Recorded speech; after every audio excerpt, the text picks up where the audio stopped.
పెట్టుకొనైనా bill ఆమోదింపు చేసుకోవడానికి సర్వశక్తులు ఒడ్డుతున్నారు. ఈ పాపంలో వాళ్ళు విజయం సాధించడానికి అవకాశం ఉంది.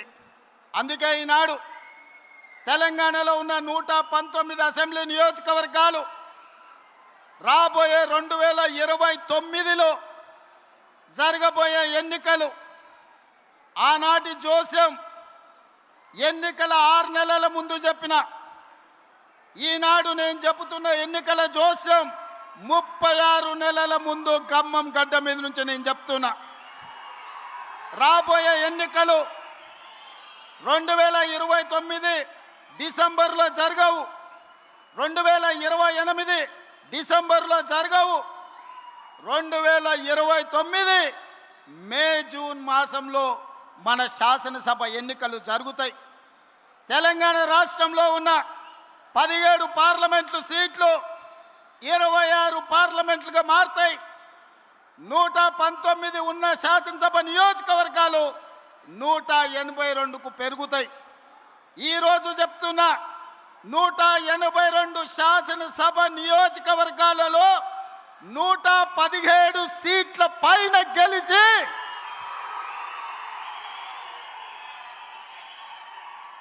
117 మీడియా మిత్రులారా రాసుకోండి. 117 అంటే 117 శాసన సభ్యులను గెలిపించుకొని రెండవసారి తెలంగాణ రాష్ట్రంలో ప్రజాపాలనను కాంగ్రెస్ ప్రభుత్వాన్ని గెలిపిస్తాం. రాముడు మీద, భద్రాచలం రాముడు మీద ఆనా. ఇది ఖమ్మం కాంగ్రెస్ కార్యకర్తల మాట. కాసుకో చంద్రశేఖర్ రావు, నువ్వు, నీ కొడుకు, నీ అల్లుడు, నీ బిడ్డ, నీ చుట్టాలు, నీ భజన పరులు,